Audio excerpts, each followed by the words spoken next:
Hey everybody, welcome to our last module. You guys have almost made it. I know you're busy revising and proofing and editing your research review essay that's due by the end of this course, at the end of this module.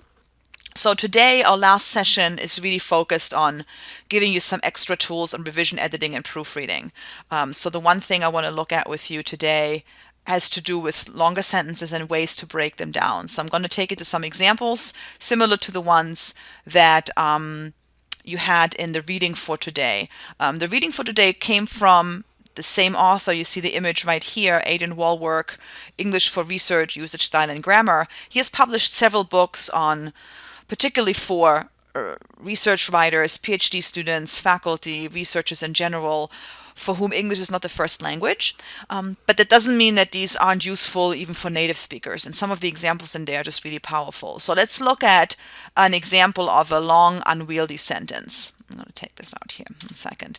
Although, as has been shown above, it would be incorrect to say that English was derived from Latin or French or Greek or from anything else but the original language of the Teutonic branch of the Indo-European language, nevertheless, Latin, French, and Greek have not been without great and lasting influence on our vocabulary. Very long sentence, so I'm going to copy and paste it in here and take you through how I would revise this, right? And I write stuff like this, by the way, all the time. My writing is littered with these long, complex constructions. You know, if I don't go at least 3 lines, I'm not worth anything, which is not really true. So I have to do this a lot. So let's look at the sentences here. So there's really 2 parts of the sentence, right? There's this first part, although, as has been shown above, would be incorrect, blah, blah, blah, blah, blah. It goes all the way here to the comma. So I think the first thing we should do is think about a way to maybe make this one sentence. So what I would do is I'll take the although out, because that's a conjunction that should not be at the beginning of a main sentence. So then I'm going to start right here with, as has been shown above, and we know the introductory comma, you guys, I'll remember this. It would be incorrect to say that English was derived from Latin or French or Greek or from anything else but the original language of the Teutonic branch of the Indo-European language. Period. That's one sentence, saying that English was not derived from these but from that. Nevertheless, I'm not sure if nevertheless works well here. I would use however. I think it's a much stronger juxtaposition. However, Latin, French, and Greek have not been without great and lasting influence on our vocabulary. All right.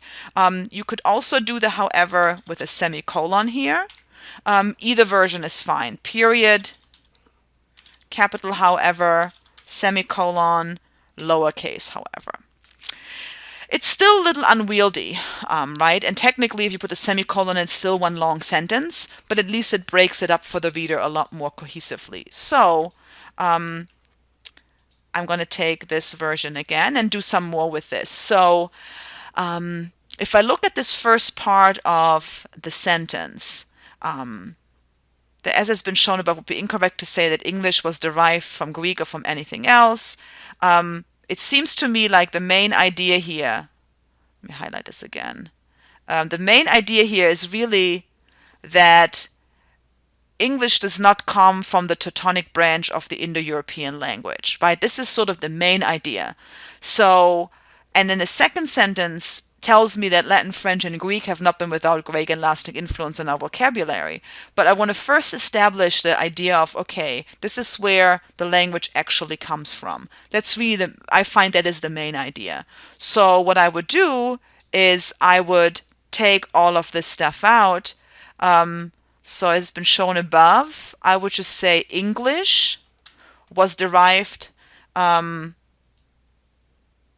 from, let's see, from the original language of the Teutonic branch of the Indo-European language. And I want you to notice here that there are quite a lot of offs. There's an off here, off the Teutonic branch of the Indo-European language. You sometimes can't avoid that, right? Because it's derived from the original language of the Teutonic branch of the Indo-European language. If you wanted to be very general, you could say was derived from Indo-European languages or from an Indo-European language.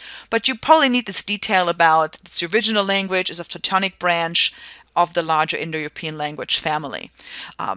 But just wanted to note that to you, that if you were the author of this, you would probably be much more able to say, you know what, is this really information I need right here, or can I take it out? I'm going to leave it in.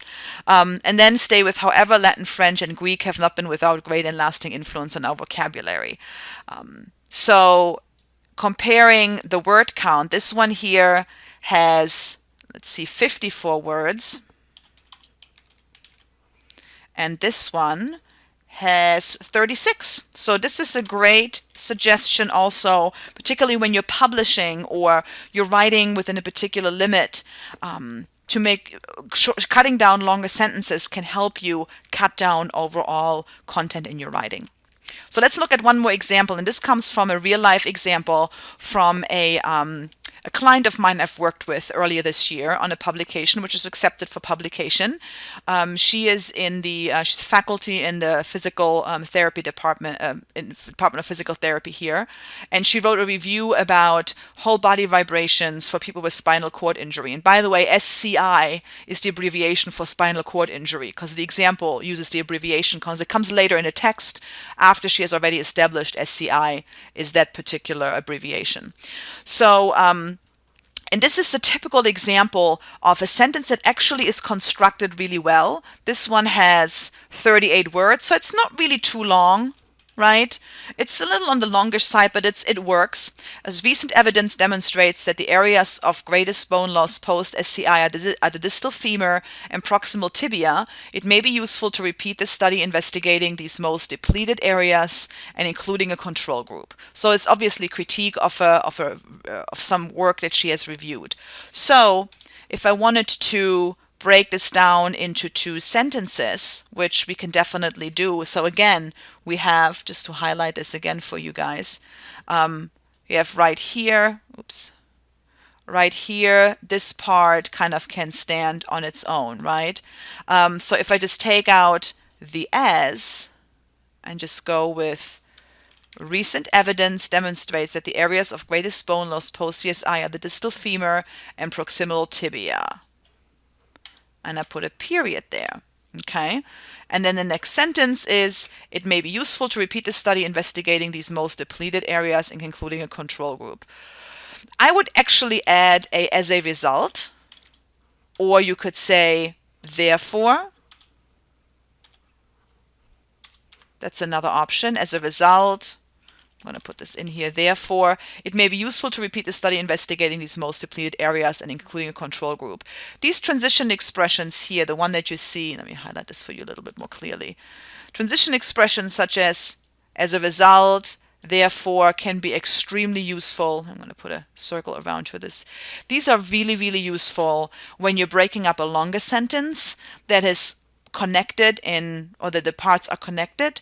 It's more useful to make shorter sentences with stronger transition statements. Okay, this might not necessarily help us take down the word count overall, but what we have done is we shortened the sentences. This one here is only 18 words now.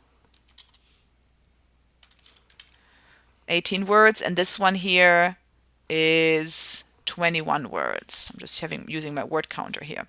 So rather than having one sentence with 38 words, by breaking it up, making it the most full independent clauses that are clearly connected by a good transition statement, we shorten each sentence up.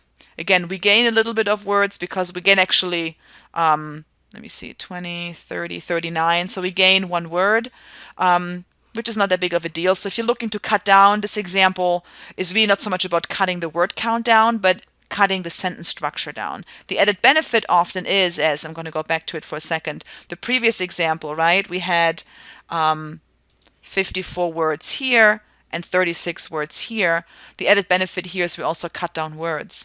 But the most important part really is to break down sentences and make it easier for the reader to understand where you're going.